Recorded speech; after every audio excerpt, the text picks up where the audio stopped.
seemed like any I had it. Maybe I overestimated when I said five of us had Apple TV, right? No, but from the people who's been recommending Severance to me, I know y'all got Apple. I know y'all got Apple. And and I've been watching Severance. Oh man, I got to talk about Severance with y'all because like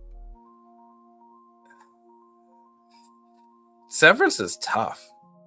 Severance is not an easy show to just sit here and. Uh, so, what episode am I on? I am on season 2, episode like 3. Maybe so. I think I finished the first 2 episodes. I gotta. I know I got like 2 or 3 more episodes in front of me. Um, So yeah, yes, App Severance is yet. Yeah, I mean, you got Apple TV. Check out the Gorge. This is check out the Gorge. But Severance is like Severance is you got to warn people about the pacing of Severance, right? So I get the whole metaphors with the work and the real life and the way that things that they're experiencing are metaphors for everyday life and work, everyday life at work. Yeah, I get it. You have, when people get fired, it's like they died. It's like if you do something bad, you're afraid you're going to get punished. And then when you get punished, they're not going to actually physically do anything to you, but they are going to drive you mentally. They're going to torture you mentally in some way. So I get that, right? Like that's kind of cool. And I get the humor part of that. Um, but I wasn't aware that I was walking into something that is a slow burn. I think there's a lot of people I know who, you got to be you got to be a certain type of viewer, right? There's certain people who enjoy the destination and the destination justifies the journey. And there's some people who are the journey people and they're like, regardless of wherever we end up, I enjoyed the journey. And there's different stories that could go different ways. I know, like, when people talk about like Lord of the Rings, some people enjoyed the journey more than they enjoyed the ending, and vice versa. Some people enjoyed the ending and the payoff more than they enjoyed the stuff that happened leading up to it. um so with Severance, it's one of those shows where I definitely feel like the destination is the targeting destination people, because everything else that happens feeds into the overall larger narrative. But I don't think that the individual things that they do on a weekly basis is strong enough by itself to really be as compelling as the entire ending stuff. um like, the humor is there, but I don't think the humor is the strength of this show. um the acting is there, right? We've got this dude who's like, I don't know, I forget his name. The actor who plays, what's his name, Matt, Mark, uh Timu Ashton Kutcher, that dude, right? He's there and he's okay, but I don't even think his performance is strong enough by itself. It's not like Bryan Cranston in Breaking Bad. So my issues with Severance is, ultimately it probably comes down to pacing. It probably comes down to pacing. I think if the show was a little bit faster with hitting the revelations into their interesting stuff, which is um, more punchy humor about the parallels of what they're going through with office life, and hitting into this mystery a little bit more. The things that we learn in the last episode, I feel like could have been spread out a little bit more. And when I say the last episode, I mean the season finale. Like, so many things are revealed in the season finale that could have played out sooner. It just felt like something that was just a mad dash to get everything out all at once. Another thing that I kind of liked and disliked was the premiere of season 2. On one hand, I like how they quickly got back to the characters being in the office again. But on the other hand, I was like, the way that they ended season one, I really wanted more of a cohesive continuation into the premiere of season two. Like, you can fill in the blanks and you could guess what's happening, but it's not as satisfying to me. So I do like the show Severance. I'm still watching it, but there are things that I want to see in season two that were issues to me for season one. There's things about it I want to see resolved. Let me see what you guys are saying. Severance is my ish. I know. See, I don't think it's that much of a slow burn. Like, we learned that Blank is still alive, Blank's real identity, and we learned that Blank's paintings are all within the first season. Yeah, but that first season was like 9 hours, 9 or 10 episodes, right? And most of that stuff we learned in like the last episode. Like, maybe the last 10 minutes of the episode before that, but then the rest, all that stuff was, yeah. Yeah, Timu Ashton. Anyone the ones for the characters in Severance with the characters from The Office. I guess there's people who are playing types and roles. There's not a lot of characters. You definitely have like your Severance. He's definitely like Michael Scott and Jim's character rolled into one. Let me see what these guys look like. Let's bring this up. So you've got Adam Scott, who plays Mark. He's definitely like a combination of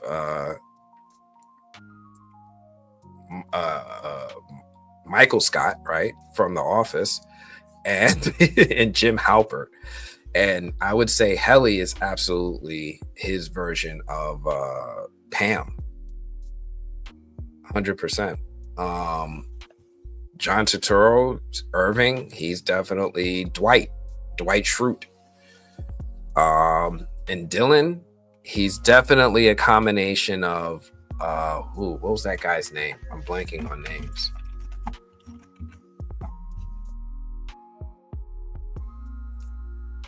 Brian Baumgartner's character, Kevin. And who else is he a combination of? He's a combination of a few, like all the side characters, all those ancillary Office cast people. He's definitely a combination of them. So definitely would see the parallels in the cast of The Office with the cast of Severance. Thank you for pointing that out. Severance pacing can't be worse than From's, though. I mean, think about the last season of From finale. We had to expedition dump what happened to the Village Kids. I agree with that. But the difference with Severance is that they're on their season one. Now, From, when they were in their first season, they weren't as slow paced as they are now. That season one was moving the story along every episode. And Severance moves the story at a much slower pace. So I think that's my main disconnect or issue with Severance. Like, I'm invested. I'm watching it. It's just it's hard for me to also then have to go and recommend this to people, because I know I have friends who aren't always as easily willing to invest in shows that take a longer time. I'm trying to be careful with my words. They take a longer time to get to those payoff moments, as opposed to them just finding the humor in Severance. Because Severance's humor is not it's like, there's a lot of people it's going to go over their head. Like, some people are not going to be able to get the parallels and what is happening with the characters and what they're trying to say about real office life is like. Not everybody's going to be like, oh, he got fired, he's dead, it's like he died. They're not going to make that connection. Severance is almost a little too, it needs to be a little bit more punchier, a little bit more obvious for people to have that easy to get invested in. It's just missing that one trait. Now, if you're somebody who's sitting there and you're watching it and you're all this stuff just slaps you in the face, You're gonna love it. But otherwise, it's gonna be a challenge. It's gonna be a challenge.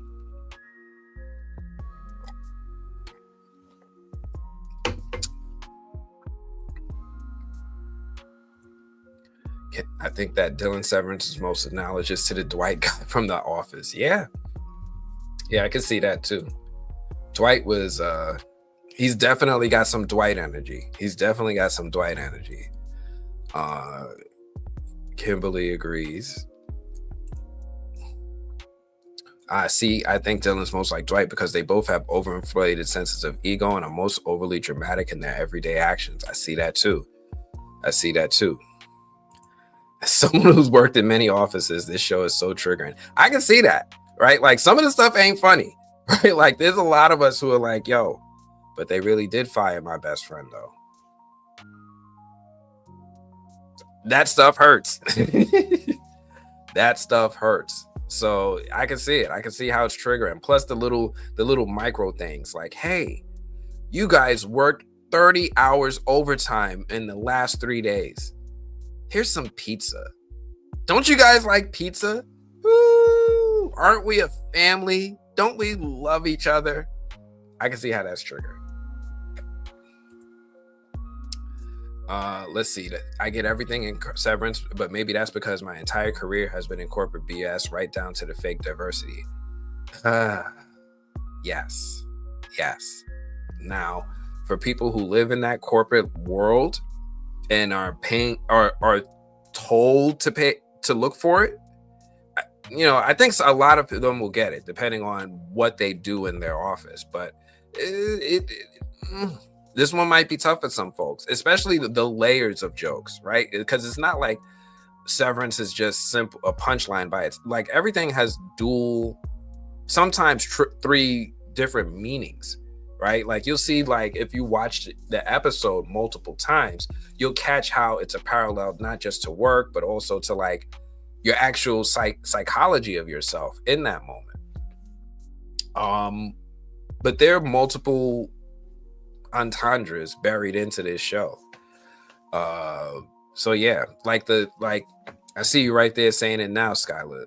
The idea of severance is so corporate. Well, think of the concept of severance, right? You're going into work, and as soon as you hit that elevator, boom, you're a different person. And a lot of us are like that. Some of us have to code switch for work. Some of us have to just get in a corporate mindset for work. Some of us just have to compartmentalize, right? As soon as we hit that elevator, I'm my work me, right? Whatever happened outside of work, that ain't happening here. This is my work life. This is my new family. I spend more time with you in a day than I do my own family anyway. Totally get that.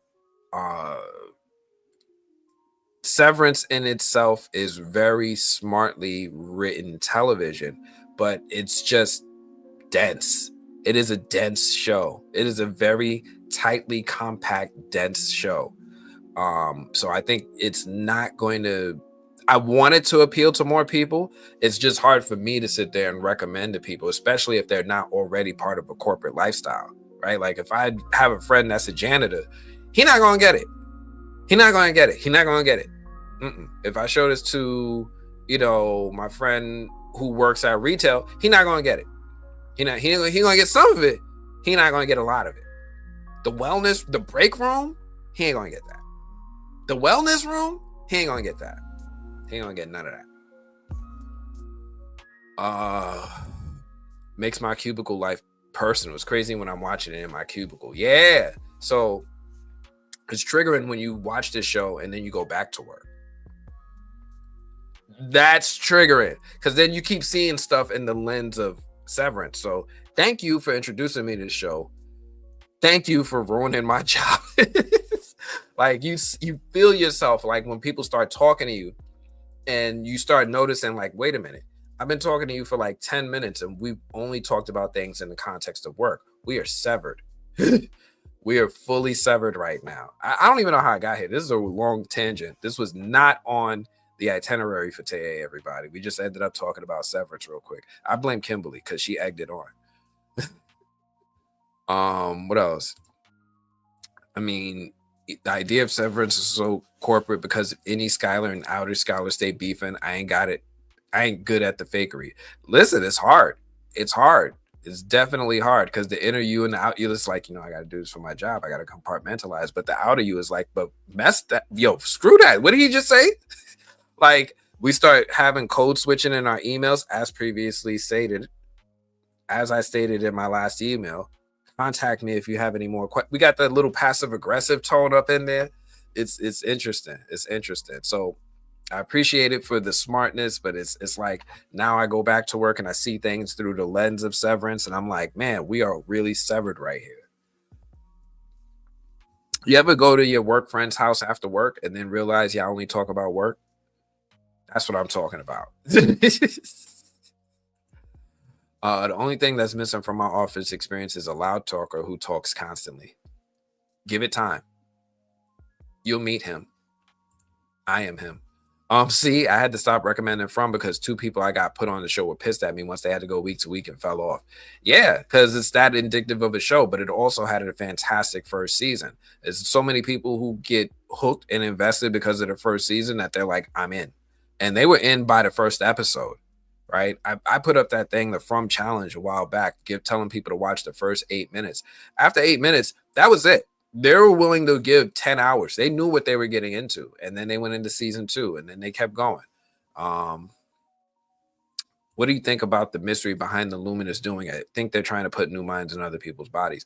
I'm starting to feel like that the mystery of what Luminous doing is one of those things that'll never be answered. I feel like it's just a literary device to help us on the journey. I don't think this is one of those things that's really going to be a destination answers type of show. And that's the vibe I'm getting from now. Like, I honestly don't think we'll ever figure out what Lumen is actually doing. One thing I've noticed is they haven't actually done anything violent, right? Like, if you really look at them, like, people are always scared, like, oh, we're going to get caught. Something bad is going to happen. They don't really do anything. Even when you end up going to the break room because of, you dozed off at your desk for a second, you don't really come back with bruises. Like, they just kind of like make you say you're sorry over and over again. And that's the smart writing, is like they just try to instill fear and guilt into you to control your behavior at work. But it's not in the outside world. Even there's not actually any consequence that we've seen. Though I think the most that we'll probably see is whether or not what happens with Mrs. Cobell. But I'm only on episode 2 of season 2, so maybe they explained what happened to her, and I just haven't caught up yet. But so far, I don't really see any actual consequences. They're weird, but I don't think that we're gonna get an answer as to what Lumen is doing. Milchick don't give no vibe like that. None of them do.